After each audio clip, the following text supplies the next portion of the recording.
Bonjour à tous, bienvenue dans ce webinaire Prévenir les risques psychosociaux vers un environnement de travail sain et performant.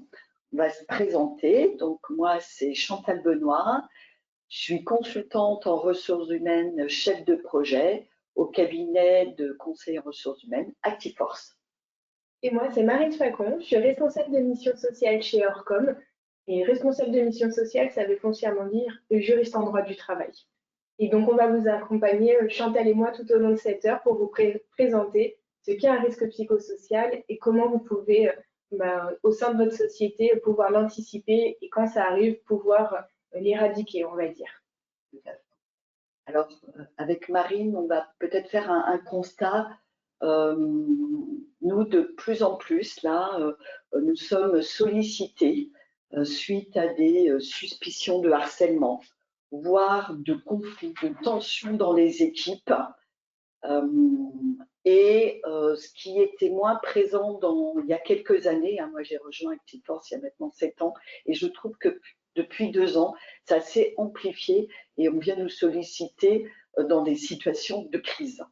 Oui, tout à fait. Effectivement, c'est un constat qu'on fait à Actiforce et Orcom. Nous, au service social, on remarque que malheureusement, ces sujets-là sont de plus en plus d'actualité, et notamment sur le harcèlement sexuel. Étant donné qu'on en parle beaucoup dans les médias, bon, forcément, nous, ça nous impacte et ça vous impacte, vous, dans vos sociétés, où vous allez avoir plus d'alertes et plus de problématiques sur ces sujets-là. Donc, l'idée, c'est de rebasculer un petit peu tous les éléments qu'on va vous présenter. Évidemment, vous pouvez nous poser des questions au fur et à mesure qu'on ira à la toute fin de ce webinaire. Et puis, on va commencer. Alors, pour démarrer, déjà, on vous donne quelques données avec des études récentes. Il y a eu une étude de OpinionWay pour cabinet Empreinte qui a été réalisée en 2024. Les données viennent de sortir. C'est un peu alarmant, les chiffres. Quand on voit 44% des salariés de l'étude déclarent en détresse psychologique, que le travail est une source de stress, que pour 22% des salariés estiment que leur travail a un impact négatif sur leur santé mentale, que les plus touchés sont les jeunes, les femmes et aussi les managers. Il faut savoir que le premier poste des dépenses de la branche sécurité sociale, c'est la maladie mentale et les troubles psychiques en France, qui s'élèvent à 23 milliards d'euros, ce qui est énorme. Il faut savoir qu'en 2025, la santé mentale est la première cause nationale. Donc, avant de démarrer, déjà, peut-être, qu'est-ce que les risques psychosociaux ?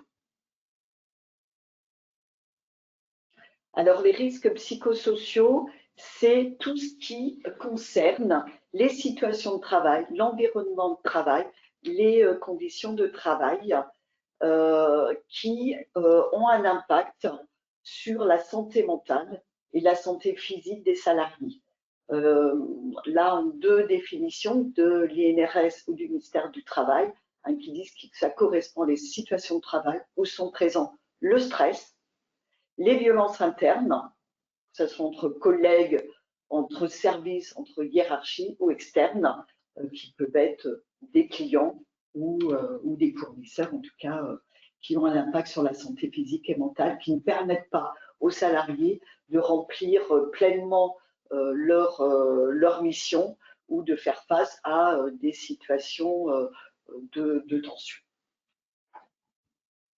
On va vous proposer un premier sondage. Je vais vous lire les questions. Donc, on vous demande de répondre à ce sondage. Donc, selon vous et votre connaissance des risques psychosociaux, quelle situation, il y en a 4 qui vous sont proposées, représente un risque psychosocial? Il y a plusieurs réponses possibles. Oui. Alors, est-ce que c'est le fait d'adresser à un subordonné ou à une subordonnée des remarques sur sa vie privée, de porter des appréciations axées sur son autonomie, de tenter d'obtenir des faveurs sexuelles et d'exercer des mesures de représailles professionnelles? Est-ce que pour vous, c'est un risque psychosocial? Est-ce que la modification des fonctions, là un exemple de passer de tâches d'administration et de secrétariat sans rapport avec les fonctions antérieures de la personne qui est comptable au retour de son congé parental. Le fait pour une salariée de devoir faire face à une charge de travail éprouvante de subir des propos humiliants et insultants de la part de son employeur. Et dernière situation, le fait pour un salarié de travailler en contact avec une clientèle désobligeante et irrespectueuse. Pour vous, quelles sont les situations qui représentent un risque psychosocial? On vous laisse le temps d'y répondre. Je vois que les votes sont en cours.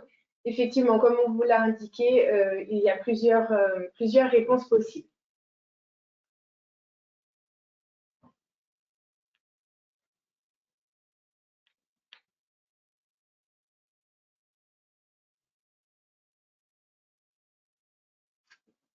On peut voir les réponses. Alors, je termine, je ferme le sondage. Donc, pour votre information, vous êtes presque tombé dans le piège. C'est-à-dire qu'on voit bien que vous répondez en grosse majorité, donc à 90% sur le premier point, le fait d'adresser à une subordonnée des remarques sur sa vie privée et évidemment de faire des appréciations sur son anatomie et de demander des faveurs sexuelles. On est entièrement dans un RPS. On est sur du harcèlement sexuel. Les derniers également, donc le fait pour une salariée d'avoir devoir faire face à une charge de travail éprouvante et le fait également d'avoir un contact avec une clientèle désobligeante, vous avez entièrement raison, c'est du RPS. Pour l'avant-dernier, le troisième point, la charge de travail éprouvante, ça peut s'apparenter à du stress, voire même à du harcèlement moral. Et pour le dernier, c'est un stress qui vient de la clientèle. Ce n'est pas forcément interne, ça peut être externe aussi à la société. Et le petit piège, c'était le numéro 2. Effectivement, il y a quand même 70% d'entre vous qui ont trouvé le piège.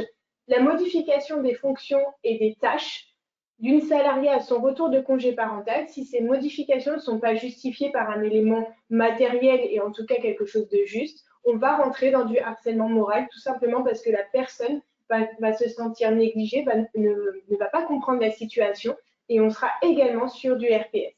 Donc bravo à tous, vous avez plutôt compris de quoi on parlait.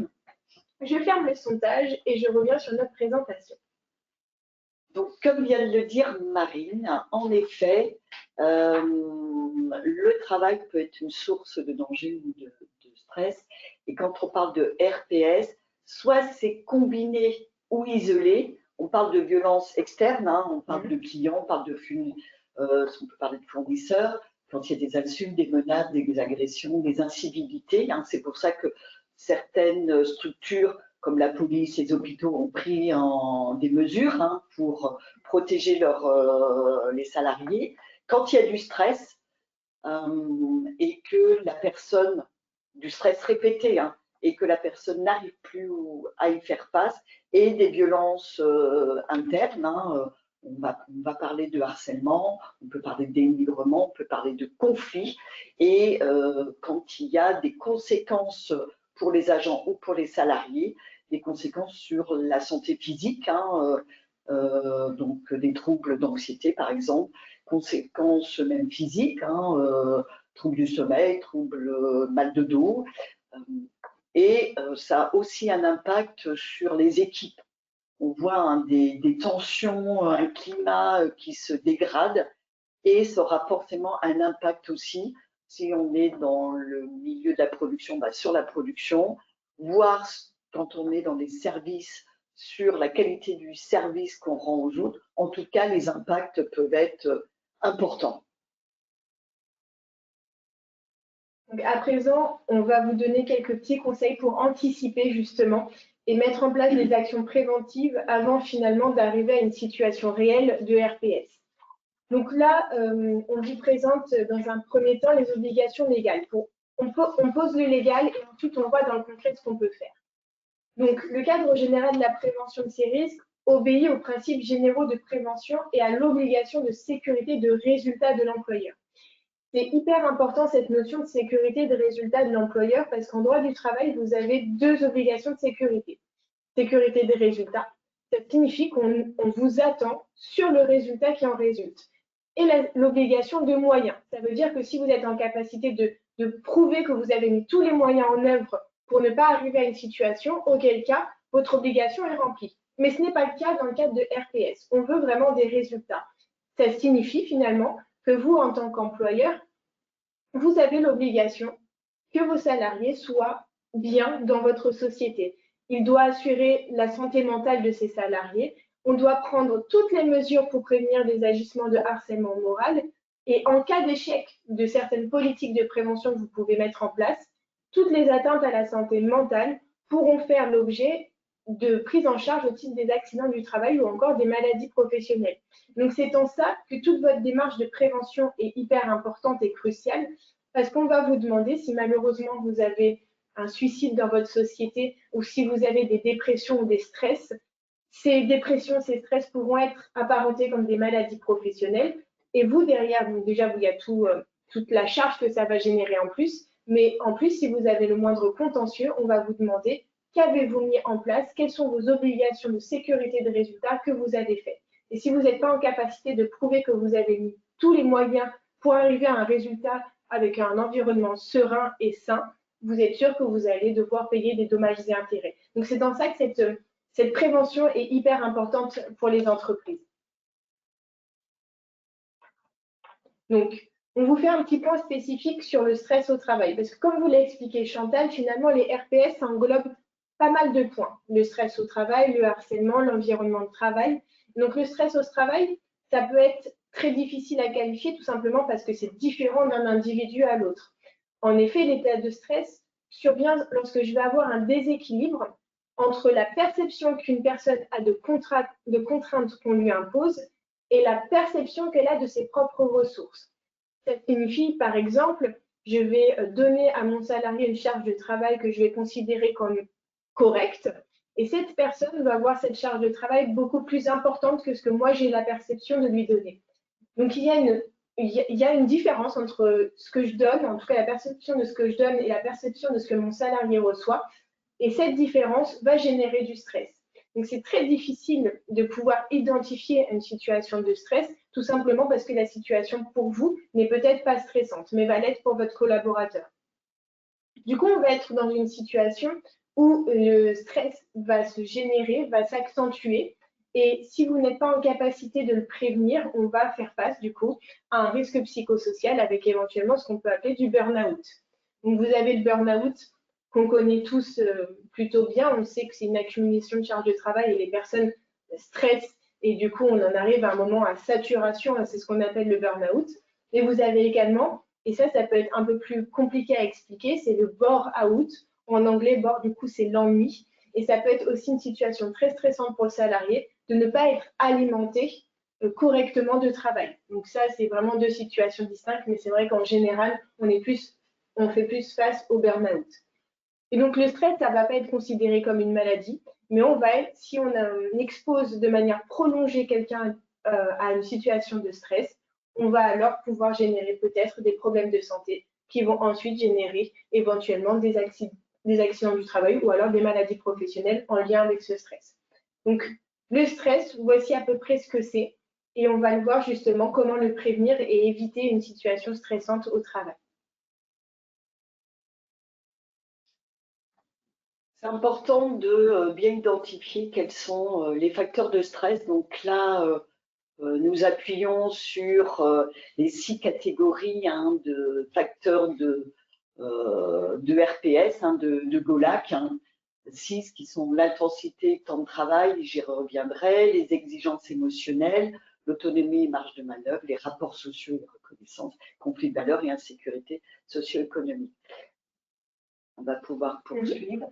Ce qui est important pour chacun d'entre vous, c'est de se dire, est-ce que dans ma structure, mon entreprise, il y a des risques psychosociaux? Et donc, de se poser un certain nombre de questions.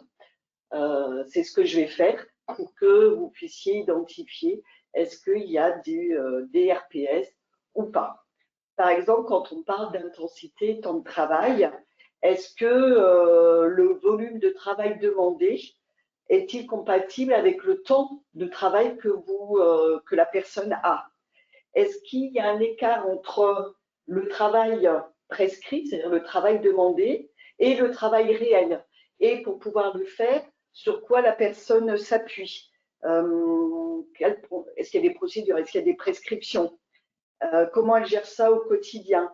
Est-ce qu'il y a une charge de travail ou un rythme de travail qui est tout à fait acceptable, ou au contraire, parce qu'on le voit dans certains secteurs, je pense au secteur médico-social, secteur de la santé, mais on peut le retrouver aussi dans le commerce ou la grande distribution, par manque de personnel, donc une charge de travail accrue. Est-ce qu'il y a une surcharge, est-ce qu'elle est ponctuelle ou elle devient récurrente? Je vais vous donner un exemple que moi j'ai eu à traiter, hein. Par exemple, dans le secteur de la presse écrite, on est dans un secteur difficile, un contexte incertain, avec une baisse de chiffre d'affaires, et on peut voir des commerciaux qui vont surinvestir leur activité, voire travailler pendant leur temps personnel, et donc avec des risques d'épuisement, ou des objectifs qui sont très ambitieux, avec un management qui peut mettre la pression parce qu'il doit répondre à ces objectifs, avec de la compétition en interne, et là, un climat délétère. Et on est intervenu là en période de crise pour faire face à des suspicions de harcèlement. Il y a aussi, dans l'intensité de temps de travail, c'est quelle organisation? Est-ce que les fonctions sont bien définies? Parfois, on se rend compte qu'on ne sait pas où ça commence, où ça finit les responsabilités. Est-ce qu'il y a des heures supplémentaires fréquentes? Est-ce que les salariés peuvent anticiper et planifier leur temps de travail? Est-ce que les temps de pause, quand il y en a, ils sont respectés? Ou est-ce qu'on doit être toujours à la disposition de l'entreprise? Un autre exemple, dans un EHPAD, là où avec des absences répétées, eh bien, le personnel se voit régulièrement, voit régulièrement leur planning modifié et voire sacrifier leur temps de repos parce qu'il y a un souci de répondre et d'être présent. Le rythme de travail, est-ce que le rythme de travail, est-ce qu'il y a un rythme de travail élevé? Est-ce qu'il y a des cadences élevées qui font qu'il peut y avoir du stress? Est-ce qu'il y a des interruptions en permanence? On voit avec les différents outils qu'on a aujourd'hui, les outils interactifs, hein, et c'est des nouveaux stress qui apparaissent, où on a le mail, le Teams, le Trello, etc. Et il y a une impression pour le personnel qu'on doit répondre tout de suite, en permanence. Est-ce que les procédures sont claires? Dans certains secteurs, on demande de la polyvalence, mais est-ce que cette polyvalence, elle est accompagnée? Est-ce que les personnes sont formées? Ou on leur demande d'être opérationnelles de suite? Je parlais de la connexion. Est-ce que les personnes peuvent, est-ce qu'il y a des process de déconnexion? Est-ce qu'elles sont respectées? Ou au contraire, une impression qu'on doit être tout le temps connecté et on doit répondre aux sollicitations qu'il y a dans la structure? Voilà un certain nombre de questions que vous pouvez vous poser sur l'intensité et le temps de travail. Les exigences émotionnelles, c'est lié à l'injonction de faire face à certaines situations, à faire bonne figure. Bon, contact avec la souffrance, là on voit dans le secteur médico-social, le secteur de la santé, et est-ce que les personnes sont confrontées à des situations émotionnelles éprouvantes, mais elles sont et doivent adopter des attitudes, mais est-ce qu'elles sont formées? Est-ce qu'il y a des temps de régulation où on peut déposer ces difficultés? Est-ce qu'elles sont accompagnées, hein, en interne ou en externe pour y faire face? L'autonomie et marge de manœuvre. Là, on peut voir deux cas de figure. Soit le manque d'autonomie, c'est-à-dire faire face à des situations, mais on n'a pas l'autonomie, on ne peut pas décider pour y faire face.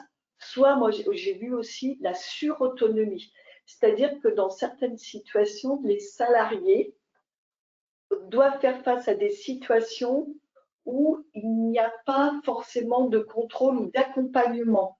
Je pense par exemple, moi j'ai travaillé dans le secteur aussi des laboratoires d'analyse médicale où des techniciens pouvaient être amenés à prendre des décisions par rapport à des résultats d'analyse et pouvaient se sentir en difficulté parce que pour eux, ce n'était pas de leur périmètre de prendre cette décision. Dans le secteur aussi, je pense des assurances où il y a eu des modifications, je pense à une assurance, des modifications d'organisation et on demandait aux conseillers de prendre des décisions et donc une charge mentale et du stress parce que pour eux, ce n'était pas de leur ressort.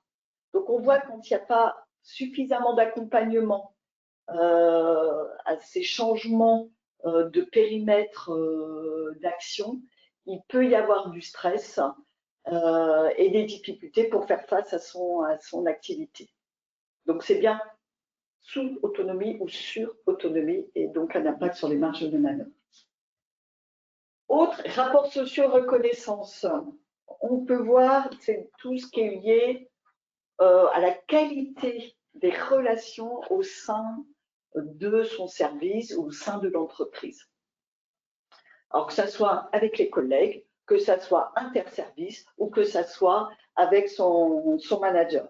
Est-ce qu'il y a dans vos structures des conflits interpersonnels ou des conflits qui sont pas bien gérés? Des fois, on laisse des situations et parfois, quand on intervient trop tard, il y a des rancœurs. Et parfois, c'est très difficile aux personnes de retravailler ensemble. Donc, n'attendons pas pour intervenir. Donc, voilà. Donc, les signaux, c'est est-ce qu'il y a des conflits? Il y a des tensions qui augmentent. Est-ce que vos managers sont disponibles? Ou alors, ils sont tellement pris par des réunions qu'ils sont plus disponibles pour les équipes. Voilà. Et est-ce que vous avez des indicateurs RH, absence, turnover, qui disent attention, on a des problèmes. Conflit de valeurs. Conflit de valeurs, moi je me souviens d'être intervenue auprès d'une structure parapublique où il y a une personne qui s'est mise à pleurer parce que elle ne trouvait plus de sens à son travail. Elle avait l'impression que ce qu'elle faisait, il n'y avait pas d'utilité. Donc quand il y a confrontation aussi avec les valeurs, ou parfois les valeurs de l'entreprise sont affichées, mais dans la réalité, on est très loin des valeurs affichées, ou des valeurs propres de la personne, on est dans un RPS.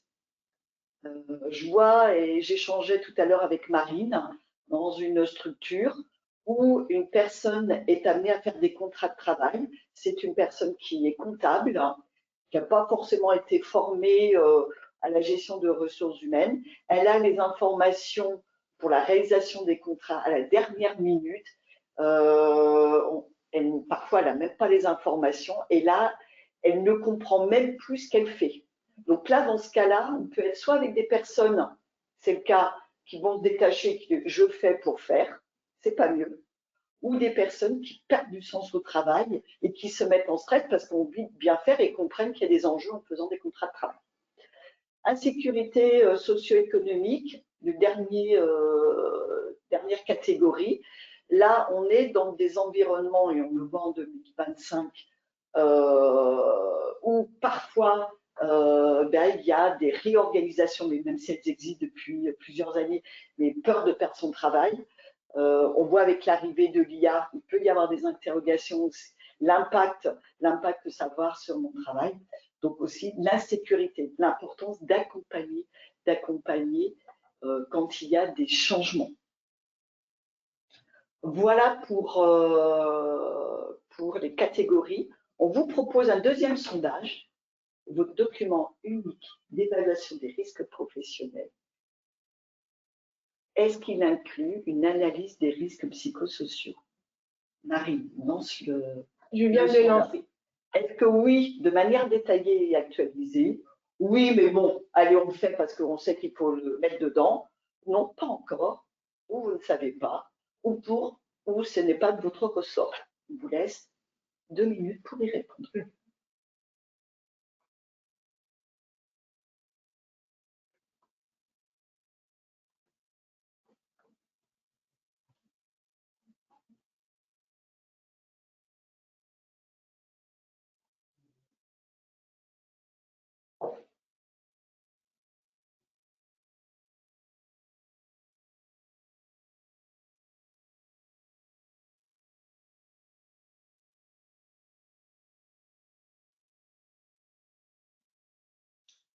Quels sont les premiers résultats? Alors, d'une manière générale, on est sur une grosse majorité sur la deuxième réponse. Oui, mais c'est assez formel. En revanche, félicitations aux 17% d'entre vous qui répondent oui de manière détaillée et actualisée. Et enfin, on a une vingtaine de pourcents sur non pas encore et je ne sais pas. Je vais fermer tout de suite le sondage. Je vous remercie pour votre participation.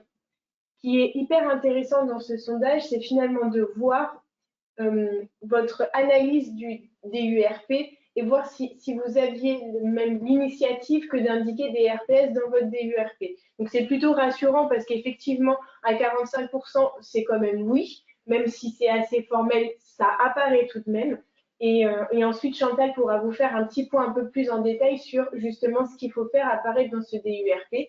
Et non, le DURP, ce n'est pas juste on doit mettre les chaussures de sécurité et on doit tenir la rampe de l'escalier. C'est également analyser les risques psychosociaux au sein de votre société. Donc, merci à tous pour votre participation. Oui, en effet, les résultats montrent que souvent, nous, ce qu'on voit, hein, c'est le document unique de prévention des risques. Les risques psychosociaux sont abordés, mais parce qu'on sait qu'il faut le faire. Et ça peut être aussi l'opportunité, ce document unique de prévention des risques, pour en faire un vrai outil de pilotage et non pas juste pour répondre à une obligation. Donc, on peut passer à la slide suivante et profiter de ce document unique de prévention des risques pour en faire vraiment un outil de pilotage, un outil même avec vos représentants du personnel pour questionner c'est quoi les risques dans nos activités. C'est un outil avec une démarche participative hein, et ce que moi j'ai vécu dans des structures et même quand j'étais responsable ressources humaines, on avait mis en place des commissions où on travaillait sur des risques psychosociaux. Bien sûr, en cas de réorganisation, de restructuration, de changement de périmètre de l'entreprise, quand il y a un impact sur les conditions de travail, réinterroger votre DURP, même si vous ne savez pas si ça modifie les conditions de travail, mais c'est intéressant de re-questionner et de re-questionner vos professionnels, vos personnels qui sont en lien direct. Je vois là actuellement, j'interviens dans une structure médico-sociale où il y a une modification avec soit réglementaire, soit des pratiques d'accompagnement, et il y a une modification sur le périmètre des postes de travail qui génère beaucoup de stress et de tension en interne. Et c'est vrai que c'est important d'accompagner l'impact de ces modifications sur les emplois pour accompagner et mieux faire accepter aussi ces évolutions. Donc voilà, donc faites de votre DUERP un outil stratégique et pas uniquement pour répondre à la réglementation ou par crainte d'avoir un contrôle et que vous devez montrer votre DUERP. Ce qui est important aussi, c'est vos indicateurs. Qu'est-ce que disent vos indicateurs sur les 2-3 dernières années, que ce soit en termes d'absentéisme, d'irritants, qu'est-ce que ça dit de votre activité, du climat social, de la marque employeur aussi. Hein. Allez voir les avis hein, qu'on donne sur votre structure, c'est des indicateurs. Également, en termes d'actions concrètes, on vous a listé ce que vous pourriez mettre en place, en tout cas, on est toujours dans la prévention. Donc là, on est en amont d'éventuels RPS, et c'est vrai qu'il y a des éléments auxquels on ne pense pas forcément. Le tout premier point qu'on vous propose, c'est éventuellement mettre en place une charte de référence. À quoi elle va servir cette charte? En collaboration avec votre CSE, si vous en avez un, l'idée d'une charte, c'est un petit peu, et comme disait Chantal, en termes de marque employeur, c'est intéressant, c'est évaluer à un moment T mes risques psychosociaux et les prévenir. Et dans cette charte, je vais mettre en place un certain nombre de routines, de choses à mettre en place au sein de ma société pour faire en sorte qu'il y ait un environnement de travail plutôt sain et un environnement de travail adapté à tous mes collaborateurs. Donc, on va également dans cette charte, si vous décidez de la mettre en place, aucune obligation évidemment, ce sont des actions à mettre en place, mais vous n'en avez pas les obligations. Vous pourriez également faire un processus en cas justement d'alerte sur un éventuel cas de RPS. Parce qu'aujourd'hui, dans le Code du travail, malheureusement, on n'a pas d'informations sur ce que nous devons faire exactement lorsqu'on a un cas de RPS qui nous est remonté. Vous pouvez du coup le mettre en place dans cette charte et ça permet à un moment donné, le moment où vous avez justement un cas éventuellement de harcèlement, de ne pas vous torturer l'esprit à savoir comment, par quels moyens je vais prendre ce cas-là. Je vais dans ma charte, je vois que je dois faire intervenir tels et tels acteurs et je me lance direct pour agir au plus tôt et éviter que la situation ne s'installe. Donc cette charte, ça peut être une bonne idée. Ça peut être un élément en tout cas où vous pouvez impliquer vos élus si vous en avez ou éventuellement directement vos salariés. Et c'est une démarche quand même qui est plutôt très positive et qui permet au mieux d'anticiper. Après, évidemment, veillez à votre environnement de travail. Ça, comme le disait Chantal, vous avez des indicateurs qu'on va voir un peu plus de manière développée ensuite. Mais dès que vous sentez que vous avez un indicateur qui vous semble plus correct, comme par exemple un taux d'absentéisme qui viendrait être absolument important dans votre société, alors même que jusqu'à présent, c'était plutôt stable, posez-vous les bonnes questions et veillez à ce que votre environnement de travail reste sain.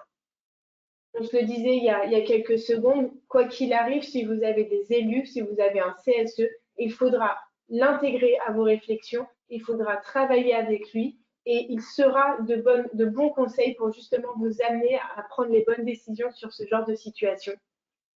Évidemment, prévenir les incivilités. Donc, prévenir les incivilités avec éventuellement de l'externe qui pourrait influer sur votre société. Donc, on se le disait tout à l'heure, des clients peut-être, des prestataires. Il faut analyser ces incivilités et les prévenir, faire éventuellement des formations. On en arrive à notre dernier point pour justement que vos salariés puissent savoir comment réagir à une situation donnée. Par exemple, dans la restauration rapide, les salariés sont formés à des clients qui seraient un peu virulents. On leur dit de se reculer d'un pas, de laisser un bras entier entre le salarié et le client, de ne pas répondre si jamais il y a une interaction virulente. Tout ça sont des éléments auxquels il faut préparer les salariés pour qu'ils puissent, au moment où ils sont confrontés à cette situation, savoir quoi faire. Et tout ça vous permet de concrètement pouvoir anticiper des risques de RPS et éviter qu'elles n'arrivent dans votre société. En tout cas, par expérience, pour compléter ce que dit Marine, c'est en fait construire un environnement aussi qui est sécurisant. Depuis quelque temps, on est même sollicité pour écrire des chartes de bonnes relations au travail. Parce qu'il y a des irritants, et il ne faut pas banaliser les violences verbales. Voilà. Vous pouvez aussi décider de lancer une démarche RPS. Hein, là, on est sur la fin de notre première partie. Et ce qui est important, c'est, on en a parlé, mais c'est d'impliquer les acteurs concernés. Ça ne doit pas se faire uniquement au niveau de la direction ou des services RH, mais bien les professionnels. Et quand on fait le diagnostic, on va analyser les situations de travail. On ne va pas s'arrêter à un comportement individuel. Donc, c'est des situations de travail et pour identifier quelles sont les causes. On ne recherche pas de coupable, parce que ça ne fait pas avancer. Hein, mais on est bien pour soit améliorer des dysfonctionnements, et on se pose toujours la question quand on intervient, par exemple quand il y a des tensions au sein d'une équipe, est-ce que c'est les causes ou est-ce que c'est que les symptômes de dysfonctionnement qui peuvent être organisationnels ou autres? Ce qui est important, c'est de définir un plan d'action avec des réponses à court terme. C'est important que les salariés voient aussi qu'il y a des actions et des résultats à court terme, moyen ou à long terme. Et bien sûr, il faut suivre. Il ne suffit pas d'écrire un plan d'action, puis après on le range, et puis on l'oublie et on ressort un an après pour voir où on en est. Donc c'est important de suivre Et c'est donc dans un environnement qui est très sécurisant pour les salariés. Voilà donc les conditions de réussite. Donc, deuxième partie, agir maintenant. Maintenant, donc, on a vu toute la partie prévenir. Et maintenant, que faire si vous êtes face à une situation donc, de RPS? Il faut agir. Donc, on en échangé il y a quelques instants. Déjà, quels sont vos indicateurs et les signaux à ne pas ignorer? Donc, les signaux RH, absentéisme, turnover, incidents, hausse de vos inaptitudes, restrictions médicales, accidents du travail. Tous ces éléments sont d'autant plus de facteurs à contrôler, à vérifier et justement à prendre en compte si vous avez quelque chose d'un peu alarmant. Donc, par exemple, le turnover, on sait que dans certains milieux, c'est logique, mais dans d'autres, on a un turnover qui est plutôt stable. Si à un moment donné, vous avez un turnover important, tous dans le même service, ça peut vous donner un ordre d'idée sur quelque chose éventuellement qui n'irait pas. Sur également l'activité et la production, si vous avez une baisse de la qualité, si vous avez des incidents, des insatisfactions fournisseurs ou encore clients, tous ces éléments-là sont également à prendre en compte. Ce sont des éléments que vous allez voir beaucoup plus rapidement, parce que vous, en tant que chef d'entreprise, de toute manière, sont des éléments auxquels vous êtes vigilant au quotidien. Et ces éléments peuvent être éventuellement la conséquence de peut-être un RPS au sein d'un service, au sein d'un collaborateur qu'il faudra gérer. Et enfin, évidemment, votre climat social. Quoi qu'il arrive, il faut être vigilant à ce climat. Si vous avez une hausse de CSE, avec des CSE extraordinaires qui sont demandés par vos élus ou vos membres CSE, et avec peut-être des élus qui sont un peu plus revendicateurs, peut-être un peu plus virulents, ce sont des points d'alerte et ce sont des éléments que vous devez absolument identifier et surtout essayer d'anticiper au maximum pour éviter du coup de donner une situation comme on est en train d'en parler, agir maintenant parce que vous avez un RPS. Donc très rapidement, ça je vous l'indique pour qu'on puisse un petit peu savoir tous de quoi on parle. Donc c'est une définition finalement qui a été donnée par l'ANI du 26 mars 2010. Donc ça date un petit peu, mais vous voyez, c'est toujours d'actualité. Donc la violence au travail, l'ANI nous dit qu'elle peut prendre différentes formes. Donc ça peut être susceptible d'être d'ordre physique, psychologique et ou sexuel. Donc là, on vise de manière générale le harcèlement. Et si c'est d'ordre physique, ça peut même être une agression directement dans vos locaux, dans votre société.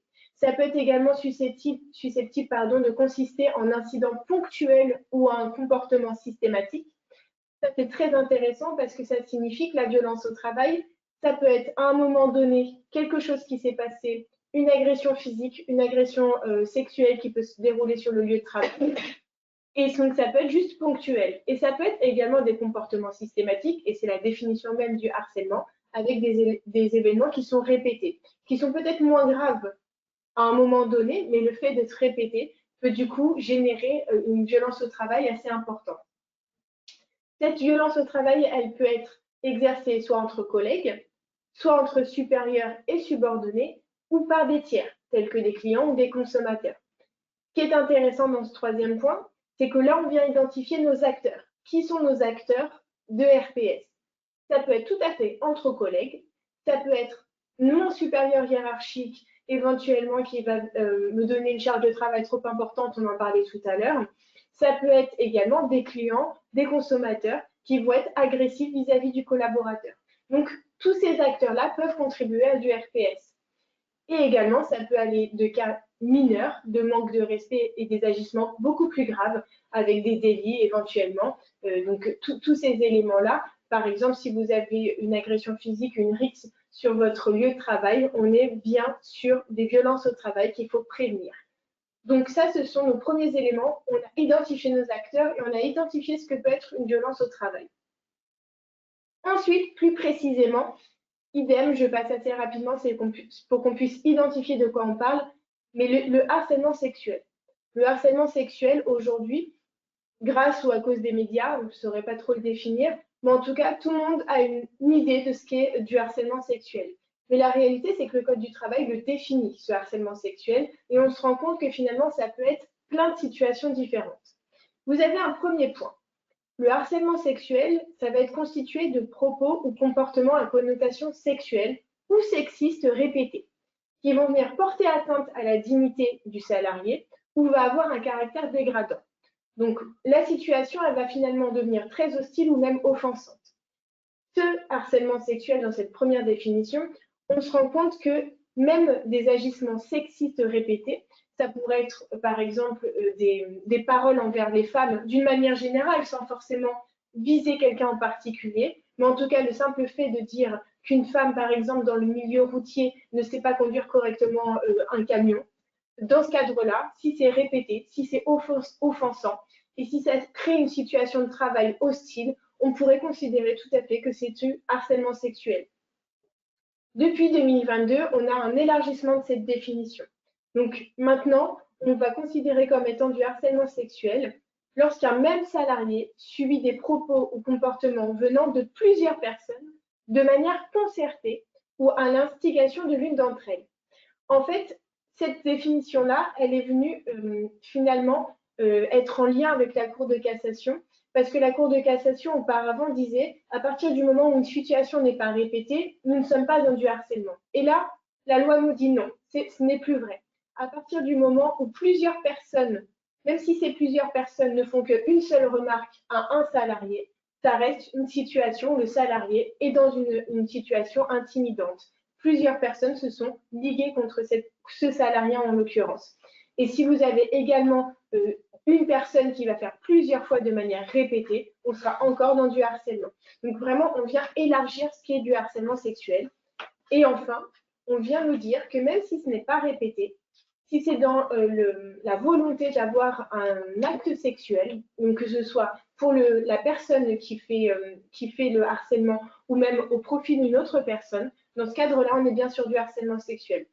Pour que vous puissiez comprendre concrètement ce dernier point, parce que c'est vrai que les termes utilisés ne sont pas très clairs, ce serait par exemple un salarié qui irait voir une collègue pour lui demander si cette personne veut coucher avec une autre personne. Concrètement, on est sur ce genre de situation et ce sont des situations qu'on rencontre malheureusement très souvent. En fait, il y a, grâce à cette nouvelle définition, beaucoup plus de comportements qui peuvent être analysés comme étant du harcèlement sexuel. Et finalement, ce que vous devez retenir, c'est que si ça crée une situation intimidante, c'est déjà trop tard, on est déjà dans une situation de harcèlement. Et là, du coup, ce qu'on vous propose avec Chantal, c'est tout simplement des cas concrets. Rien n'est beaucoup plus parlant que des cas concrets, et vous le voyez dans ce tableau, vous avez des cas qui ont été avérés comme étant du harcèlement sexuel. Donc, vous avez un comportement amoureux, des remarques sexuelles, des attouchements physiques, et si ça vous intéresse, vous avez ensuite, quand on vous enverra le support, le numéro de la Cour de cassation que vous pourrez retrouver sur Légifrance. Donc, par exemple, sur notre comportement amoureux, on a le fait pour un salarié d'avoir fait parvenir à une collègue des courriers manuscrits, de nombreux courriels en lui faisant des propositions et des déclarations. Donc là, en fait, on est clairement sur une déclaration amoureuse. On pourrait se dire, bon, bah, c'est plutôt mignon, en soi, il n'y a pas de contact physique, c'est pas des propos qui sont désobligeants, c'est vraiment, le salarié tombe amoureux de sa collègue. Ça pourrait être plutôt mignon en soi, sauf que non, parce que ça crée un environnement de travail absolument insoutenable pour la salariée en question. Elle n'arrivait plus à travailler, ça lui générait du stress. Et du coup, ce salarié a été effectivement donc licencié et ce harcèlement a été avéré comme étant du harcèlement sexuel.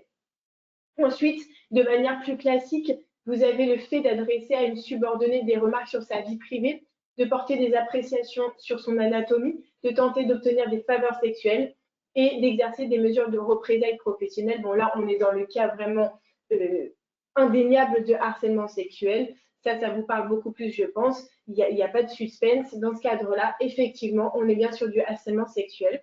Et après, carrément, on peut avoir des attouchements et on va avoir des contacts physiques, auquel cas on sera sur du harcèlement sexuel, mais également sur de l'agression sexuelle de la personne. Donc là, on va basculer même sur un plan pénal dans ce cadre-là. Donc ça, c'est pour vous donner un ordre d'idée de cas réels, ce sont des vrais cas de harcèlement sexuel qui ont été avérés. Ensuite, les agissements sexistes.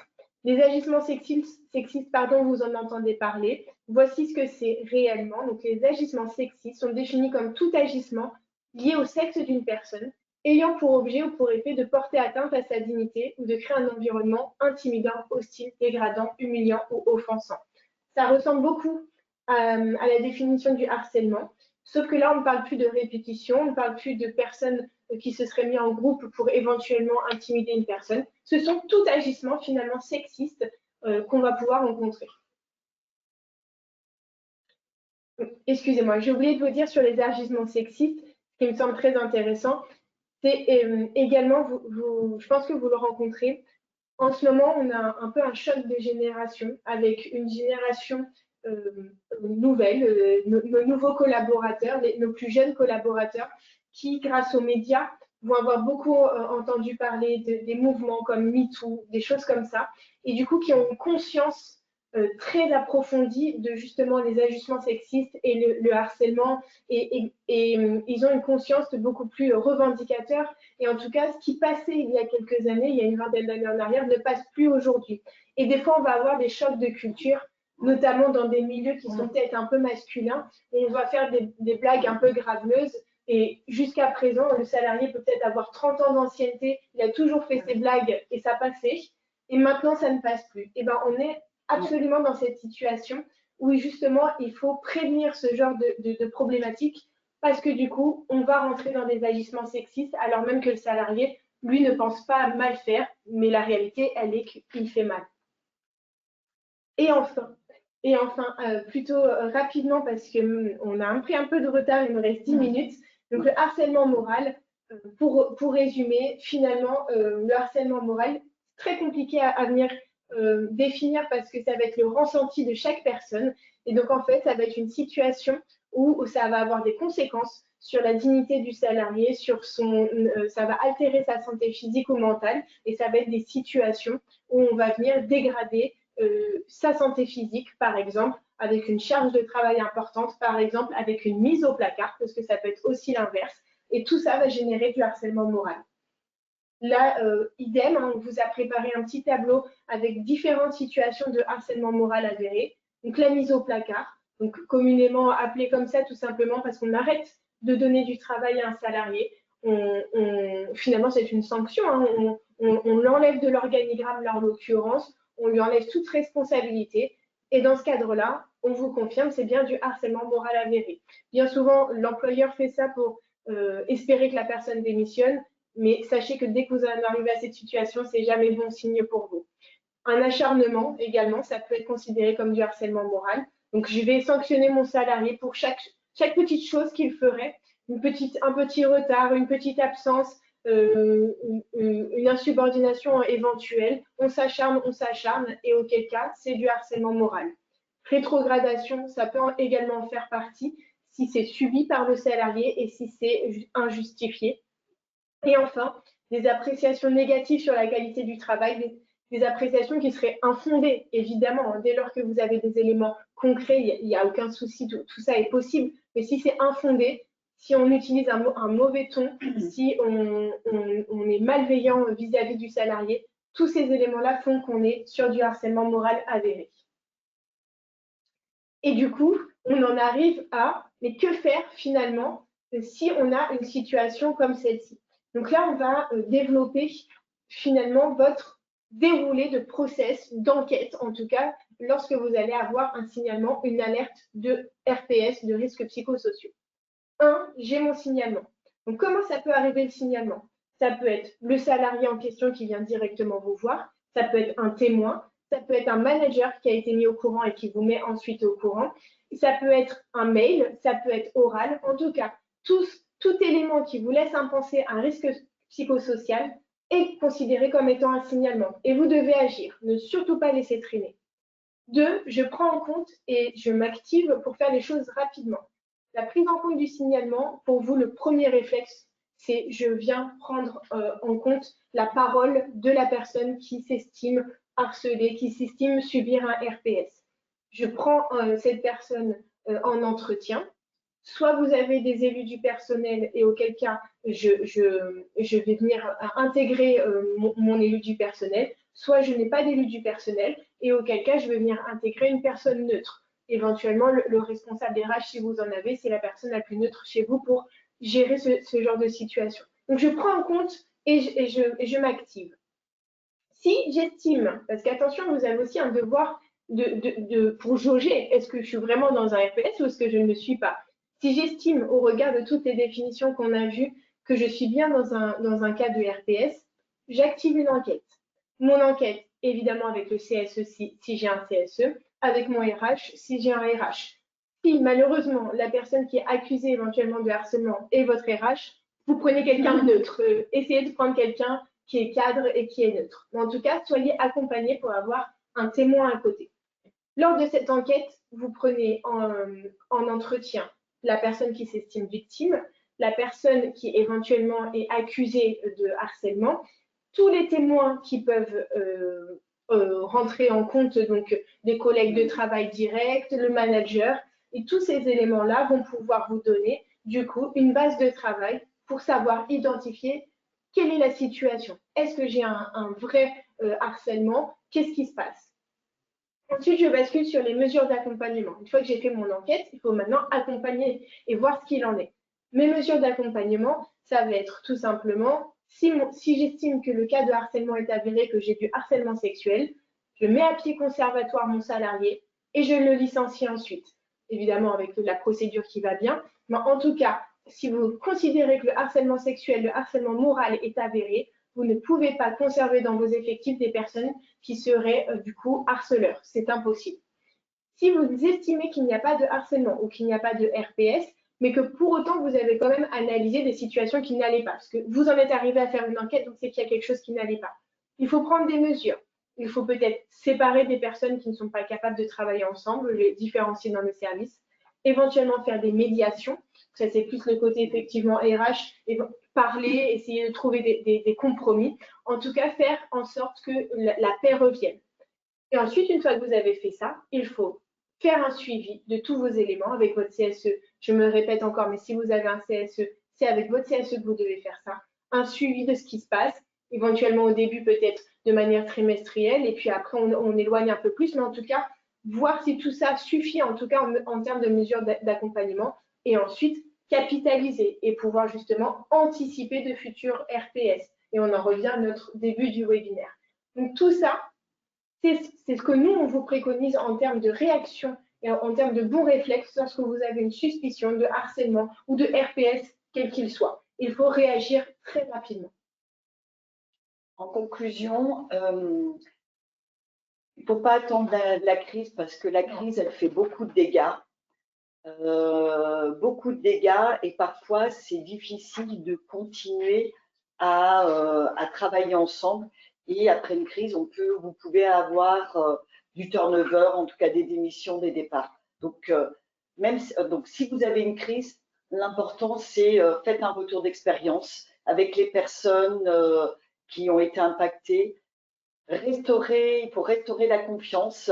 Prenez soin des personnes qui ont été impactées, y compris vos managers. Prenez soin de vos managers. Et puis, ancrez vos apprentissages, soit dans le document unique de prévention, soit dans des bonnes pratiques. Mais en tout cas, n'attendez pas la crise pour agir. Voilà, je ne sais pas si on attend d'une ou deux questions. Et oui, je vais regarder tout de suite si on a quelques questions. Et j'en vois une. Alors, je pense que c'est quelqu'un qui a rebondi sur ce qu'on disait à un moment donné, ce que je ne sais pas de quel slide on parle. La personne nous dit, malheureusement, en pratique, ce n'est pas toujours mis en pratique. Donc, je ne sais pas de quoi on parlait. Donc, vous pouvez préciser. Oui, oui, tout à fait. Et sinon, il semblerait que le webinaire ait été plutôt clair parce qu'on n'a pas d'autres questions que ça. On parlait de la formation tout à l'heure. C'est vrai que c'est important de former, d'accompagner les managers. C'est aussi important aussi de former les équipes parce qu'aujourd'hui, on parle de harcèlement. Tout le monde parle de harcèlement dès qu'on pose, on fait passer une consigne, on redemande que le travail soit fait. Est-ce qu'on est vraiment sur du harcèlement ou pas? On n'y est pas. Et donc, c'est important qu'au sein de vos structures, qu'on ait le même langage, qu'est-ce que les risques psychosociaux, qu'est-ce que le harcèlement, que ce soit moral ou sexuel. Et comme le disait Marine, pour l'avoir conduit dans une entreprise de production, il y a eu des vrais débats et de générations en disant mais non, ça ne peut pas être du harcèlement. Eh bien, si, ça peut en être quand c'est répété. Donc oui, il faut acculturer tout le monde. On a une question, on nous demande s'il y aura un replay en plus du support qui vous sera transmis. Je vous confirme que c'est le cas, effectivement, il y aura bien un replay et le support qu'on vous a présenté aujourd'hui avec Chantal.